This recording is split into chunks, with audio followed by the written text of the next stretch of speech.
Dios le bendiga, hermanos. Dios le bendiga. Oh my God, quedé ronca después de esa oración. Pero que Dios me ayude, amén.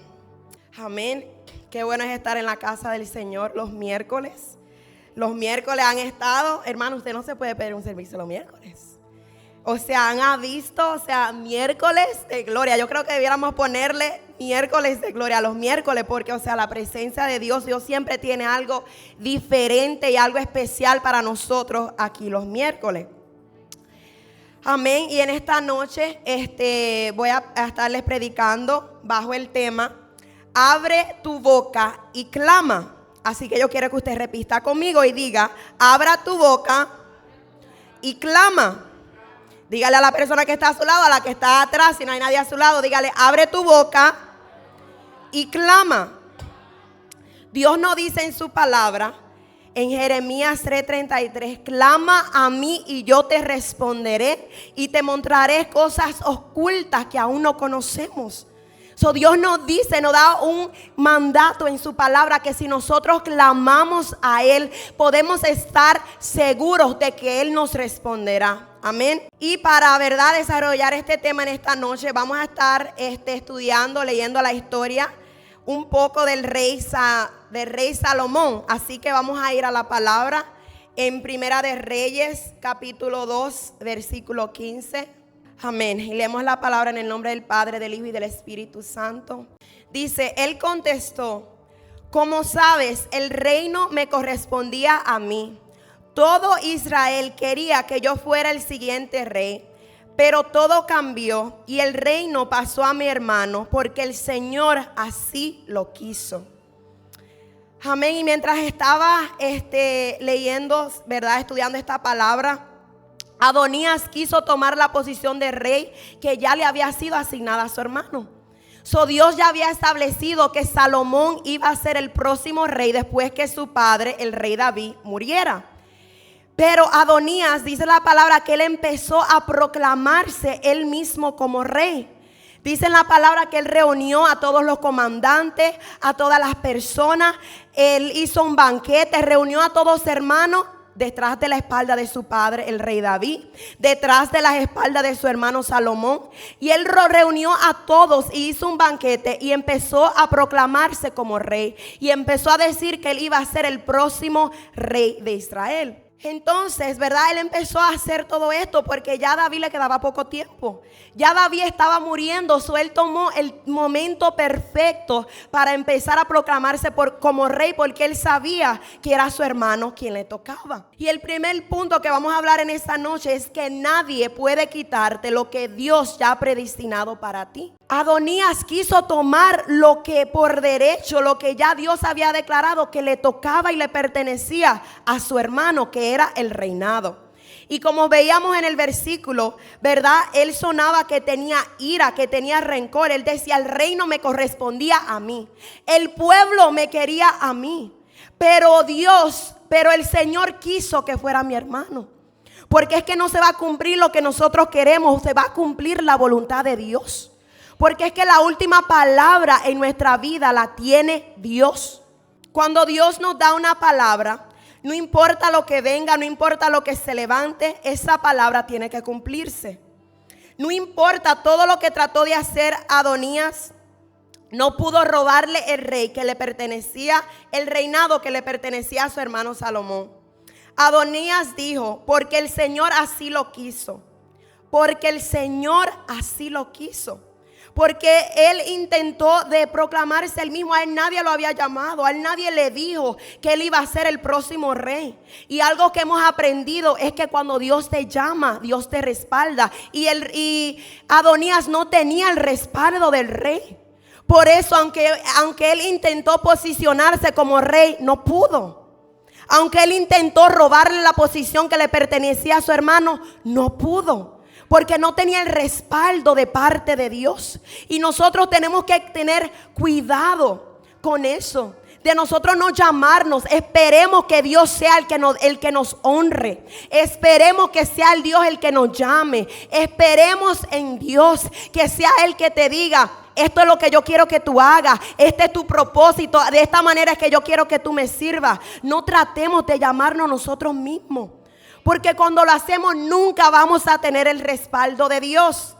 Adonías no aceptaba el llamado de su hermano. Como estaba diciendo en el versículo, hablaba con ira, que él debía ser el próximo rey. En su mente, él pensaba, él decía que todos los de Israel querían que él fuera el próximo rey. Pero él mismo fue que convocó a la gente para proclamarse él mismo como rey. Pero como estaba diciendo, no llegó a ningún lado porque no estaba siendo respaldado por Dios. Porque su corazón se había llenado de envidia, de rencor, prepotencia y de tantas otras cosas. Y vamos a leer un versículo en Primera de Juan, capítulo 2, versículo 11. Pero el que odia a su hermano todavía vive y camina en la oscuridad. No sabe por dónde ir, pues la oscuridad lo ha cegado. Y vamos a leer Primera de Juan, capítulo 3, versículo 15. Todo el que odia a un hermano, en el fondo de su corazón es un asesino. Y ustedes saben que ningún asesino tiene la vida eterna en él. Amén. Yo estaba leyendo, ¿verdad? Dios me llevó a leer este versículo que no tenía planeado leerlo, pero verdad, Dios así lo quiso. Y me impactó tanto mientras lo estaba diciendo, porque decía que si nosotros tenemos odio contra algún hermano, nosotros somos asesinos, y que los asesinos no entran al reino de Dios. Y vemos el enojo, el rencor que tenía Adonías en contra de su hermano, porque él no aceptaba que lo habían llamado a su hermano sobre a él. Él no aceptaba eso. Y decía en Primera de Juan, capítulo 2, versículo 11, que aquellos que odian a su hermano es como si anduvieran caminando cegados. Dice que es como si estuvieran caminando a ciegas, aquel que odia a su hermano. Y así mismo andaba a Adonías. Él andaba caminando a ciegas porque él no entendía cuál era su llamado, él no entendía su identidad, él no entendía cuál era su propósito. Cuidemos nuestro corazón, porque Dios no le va a entregar nada a alguien con un corazón corrompido y alejado de Dios. ¿Cómo Dios le iba a entregar el próximo, iba a hacer a Adonías el próximo rey? Ni siquiera pensar en hacerlo el próximo rey de Israel, cuando su corazón estaba tan corrompido y alejado de Dios. Si nuestro corazón no está limpio delante de Dios, Dios no nos va a entregar nada. Olvídese que si usted no está caminando delante de Dios con un corazón limpio, olvídese de que Dios va a entregarle algo, de que Dios va a confiarle algo en sus manos, de que Dios va a confiarle a su novia, a la iglesia en sus manos. Y quiero que vayamos a Primeras de Reyes, capítulo 3, versículos 7 al 14. Y esta fue la oración y esto es para que veamos la diferencia entre el corazón de Adonías y el corazón del rey Salomón. Ahora, oh mi Señor, tú me has hecho rey en lugar de mi padre David, pero soy como un niño pequeño que no sabe por dónde ir.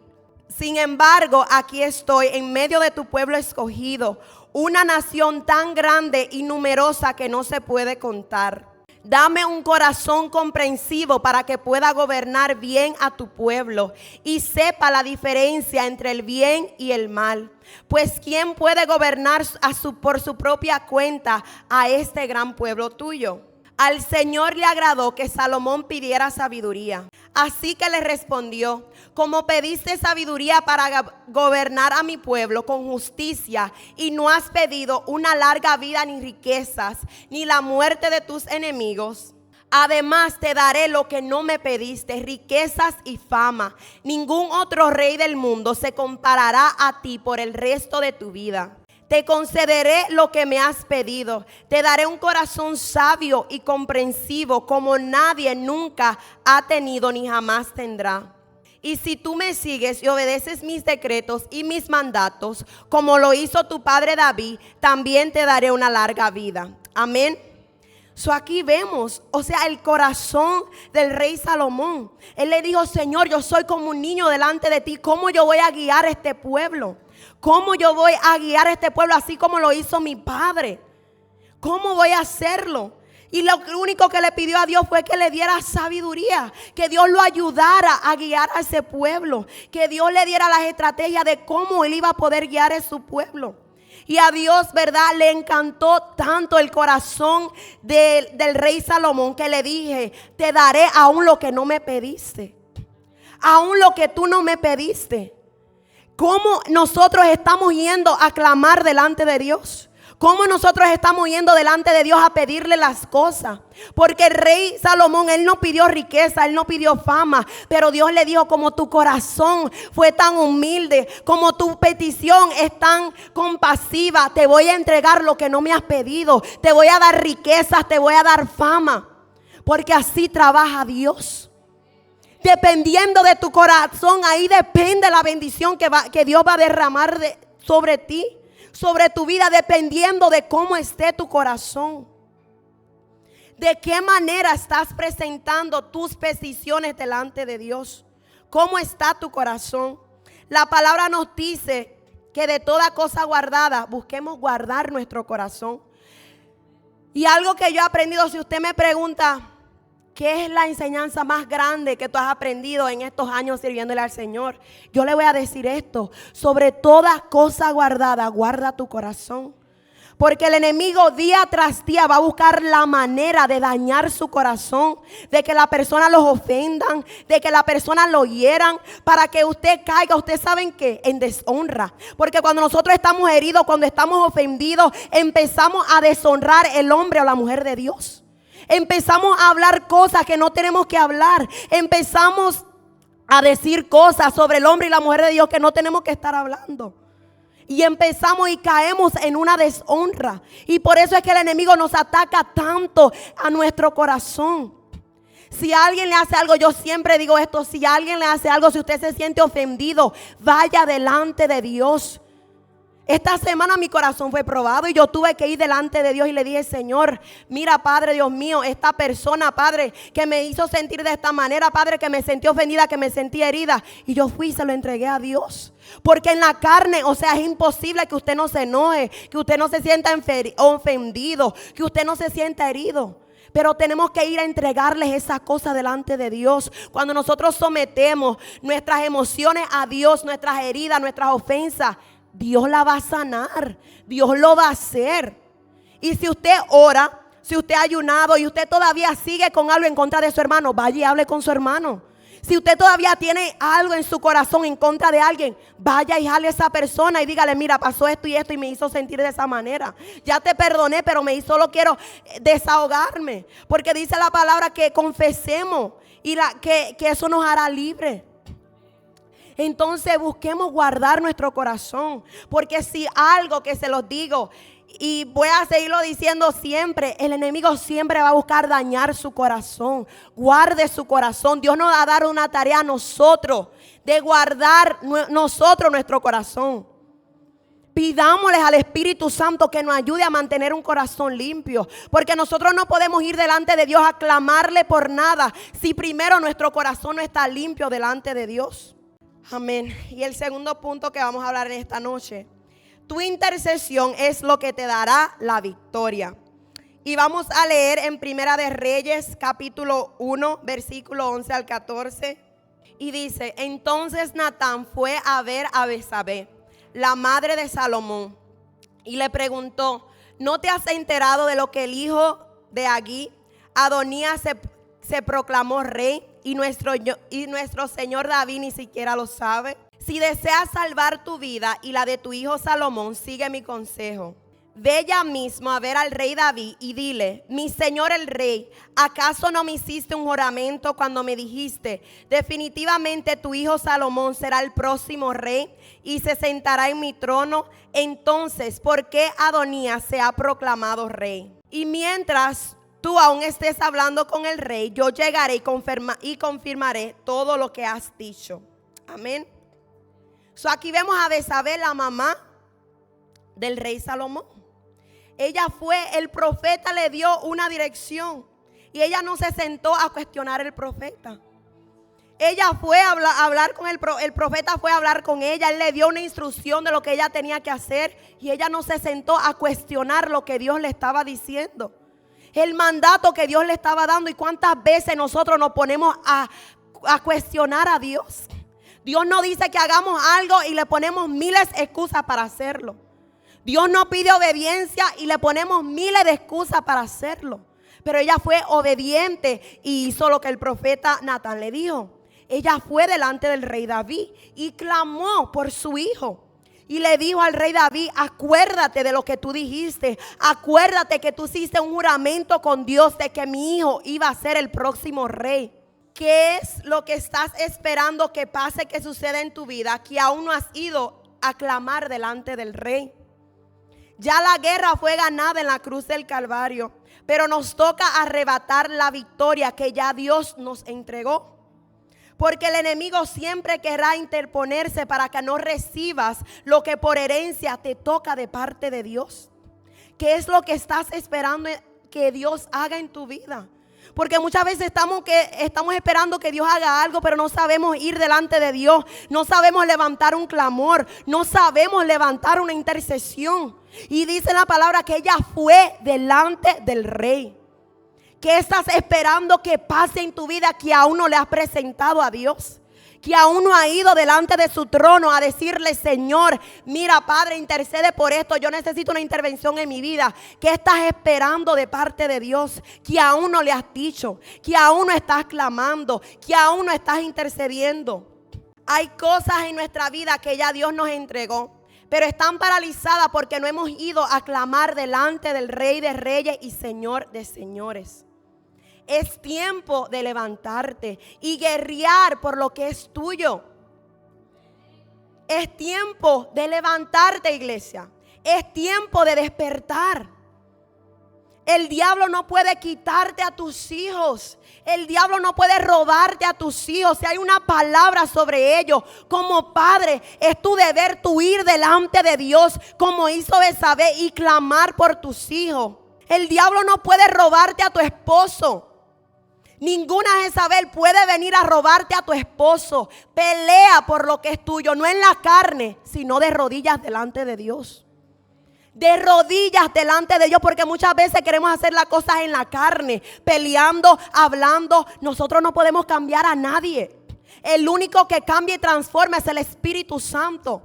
Y cuando usted va delante de Dios a clamar por alguien, usted sabe qué pasa. El Espíritu Santo va e intercede por usted. El Espíritu Santo va y obra en esa persona. El Espíritu Santo va y convence a esa persona de su pecado. Y le hablo: ¿cuántas esposas hay aquí? Dame amén. ¿Cuántas esposas hay aquí? ¿Estás verdaderamente orando por tu esposo? ¿Estás verdaderamente orando por tu esposo? ¿Cuál es el clamor que estás haciendo por él? Aprendí algo, estaba escuchando algo que me impactó mucho, y es que todo se creó a través de la palabra. Dios creó todo a través de la palabra. Todo en nuestra vida se crea a través de la palabra. Las palabras de bendiciones o palabras de maldiciones, todo lo que pasa en nuestra vida es creado a través de la palabra. Y esto que estaba escuchando esta pastora, ¿verdad? Ella decía que cuando no hay un intercesor, cuando no hay alguien clamando, ¿usted sabe quién está prevaleciendo? Las palabras de los brujos, las palabras de los hechiceros, las palabras del diablo. Cuando nosotros callamos nuestra voz, los planes del enemigo van a prevalecer contra de nosotros. Cuando nosotros nos callamos, el enemigo coge ventaja. Nosotros no podemos callarnos. ¿Cómo estás orando por tu esposo? Porque Dios me ponía esto en mi corazón y Dios me hablaba de la infidelidad. Dios me hablaba de la infidelidad en los matrimonios. Yo le decía: Señor, y no estoy diciendo, yo espero en Dios que aquí no esté pasando eso y que aquí no haya ninguno. Pero Dios me hablaba de la infidelidad en los matrimonios. Así que, esposa, tú el que estás aquí, ¿cómo tú estás orando por tu esposo? Porque no es solamente orar: Señor, guárdalo, Señor, protégelo de todo accidente, Padre, que llegue a la casa bien, Señor amado, bendícelo, Señor, prospéralo. ¿Cómo tú estás orando por él? Porque el matrimonio es un ministerio y usted tiene que estar clamando delante de Dios el uno por el otro. Algo, y tal vez usted me diga: pero usted no está casada, pero tú estarme hablando a mí de que ore por mi esposo. Pero si le hablo esto es porque hace un tiempo Dios me ha venido inquietando a orar por mi esposo. Yo no conozco a mi esposo, Pero Dios me ha venido enseñando cómo yo debo orar por mi esposo. Y yo le digo, Señor, si él está en el mundo, tráelo a tus pies. Señor, convéncelo de todo pecado. Padre, aleja a toda Jezabel, toda mujer de su lado, Padre, que no sea yo. Aléjalo, Padre, santifícalo, apártalo, Padre, para ti. Yo le digo, Señor, ciérrale sus ojos, que él no pueda ver a nadie más, que solamente tenga ojos para ti y para su esposa. Amén. Usted tiene que clamar a Dios. Y si usted está soltera, empiece a orar por su esposo. Empiece a orar por su esposo, porque nada de lo que usted esté orando, no esté orando va a pasar. Usted quiere un hombre de Dios, empiece a orar por ese hombre. Que donde quiera que él esté, Dios lo esté cambiando, Dios lo esté transformando. Pero esposa, usted que está aquí, allá afuera hay miles de tentaciones. El hombre es demasiado tentado. Usted tiene que estar cubriendo a su esposo en esa área. Que Dios lo libre de toda tentación, que Dios le dé el dominio propio para él poder vencer cualquier tentación. Usted sabe más que nadie las debilidades de su pareja. Usted sabe más que nadie las debilidades de su esposo. ¿Qué usted quiere ver? ¿Qué cambios usted quiere ver en su esposo, en su esposa? ¿Cuáles son los cambios que usted quiere ver? Empiece a orar por eso. Nada, vuelvo y le repito, nada que no presentemos delante de Dios en oración va a suceder. Muchas veces estamos orando por algo y como vemos que no pasa nada, nos callamos y el enemigo toma ventaja. Porque el enemigo quiere tenernos dormidos, distraídos. Porque él conoce el poder que nosotros cargamos como hijos de Dios. Y es tiempo de que nosotros despertemos como iglesia. Dios está buscando una iglesia de adoradores, una iglesia de intercesores, una iglesia que sepa pararse al frente. Usted sabe qué es interceder. Es usted ir delante de Dios y pararse delante de Dios por alguien más. Es usted clamar por alguien más. Y Dios quiere que nosotros levantemos nuestra intercesión, que nosotros llevemos nuestro clamor a otro nivel. Muchas veces vemos que las cosas nos están pasando. Yo no sé si a usted alguna vez le ha pasado que usted está orando por algo y usted siente que las cosas se ponen peor. Dios mío, yo le decía, Señor, pero ¿cómo es esto posible? Yo orando y yo clamando y yo ayunando y yo intercediendo y las cosas en vez de mejorar están peores. Porque eso es lo que el diablo quiere que nosotros creamos. Que nuestra oración no tiene efecto. Que nuestra oración no está haciendo nada. Que nuestro clamor, que Dios ni lo está escuchando. Pero cuando las cosas se ponen peores, ahí es donde más fuerte usted tiene que levantar una intercesión. Ahí es donde más fuerte usted tiene que clamar delante de Dios. Mire, yo estaba leyendo la historia del profeta Ezequiel los otros días, que todos las conocemos, ¿verdad? Amén. Amén. Espero, amén. Somos personas que leemos la Biblia. Y algo que yo estaba meditando, o sea, cuando Dios le habló a Ezequiel, él no le dijo, ve y profetiza sobre alguien que está enfermo, sobre un cuerpo que está casi muerto. O sea, cuando Dios lo llevó al valle de los huesos secos, eran huesos que habían ahí de personas. O sea, ¿quién sabe cuántos años esos huesos estaban ahí? ¿Quién sabe cuántos años, cuántas personas había ahí? Y Dios le dice a Ezequiel, profetiza sobre estos huesos secos y vivirán. Y verdad, cuando yo estaba leyendo la historia, o sea, eso no pasó así. Primero dice, empezaron a levantarse los huesos. Después Dios empezó a darle forma, a unirlos, a ponerle piel, a ponerle carne. Y de último Dios sopló su espíritu para que vivieran. O sea, las cosas, cuando nosotros empezamos a clamar, a interceder por algo, las cosas pueda que no sucedan de la noche a la mañana. Porque las cosas primero tienen que ser preparadas, formadas en el espíritu. Créalo, que cuando usted está clamando e intercediendo delante de Dios, algo está pasando. Aunque sea así de pequeño, hay algo que se está moviendo en el mundo espiritual. Usted tiene que creerlo. Para nosotros ir delante de Dios, primero debemos saber la voluntad de Dios. Muchas veces no vemos respuesta porque estamos orando en contra de la voluntad de Dios. Antes de usted estar intercediendo y clamando por algo, usted tiene que asegurarse que esa sea la voluntad de Dios. Porque si yo le estoy orando a Dios, por un esposo, y yo le estoy diciendo, Señor, este es el esposo que yo quiero. O sea, yo tengo que saber que esa es la voluntad de Dios para mi vida. porque si no, no va a pasar nada y mi oración va a ser en vano. Antes de nosotros levantar un clamor delante de Dios, tenemos que estar seguros de cuál es la voluntad de Dios. Preguntémosles a Dios, ¿cuál es tu voluntad para mi vida? Para ir delante de Dios, segundo paso, tenemos que ir delante de Dios, como está diciendo, con un corazón limpio, con un corazón humilde. Porque Dios no va a contestar sus oraciones si usted anda guardando rencor, falta de perdón y una balsa de cosas ahí en su corazón.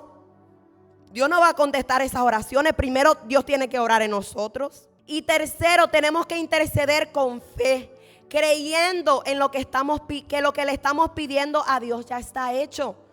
Usted no puede de ir delante de Dios dudando. Señor, si yo creo que tal vez tú lo vas a hacer. O sea, no, usted tiene que ir confiada. Crea que Dios es un Dios grande, Él es un Dios bueno y Él quiere orar a su favor. Dios quiere bendecir a sus hijos. Cuando usted va delante de Dios, crea que Él es un Dios grande, un Dios poderoso. Mire, yo en uno de los procesos, ¿verdad?, que yo pasé con alguien, ¿verdad?, cercano a mí, y esta persona tenía que tomar una decisión literal de vida o muerte. Y yo aconsejaba a esta persona, yo le hablaba con la palabra, o sea, y nada, yo estaba mal. Y yo me iba delante de Dios a clamar. Yo duré creo que como 2 semanas y eso era diario. Yo estaba, Señor, molestando a Dios ahí, intercediendo, clamando, porque era algo literal de vida o muerte. Y me acuerdo un día que yo estaba ahí, y yo estaba, me puse en mi habitación de rodillas y empecé a clamar a Dios. Yo digo, mis padres tienen que creer que yo estoy bien loca, porque yo estaba voceando literal, o sea que yo no sé si los vecinos me escucharon, o sea, porque de la manera que yo estaba voceando. Porque había un gemir dentro de mí, porque la palabra dice que el Espíritu Santo es quien intercede por nosotros con gemido indecible.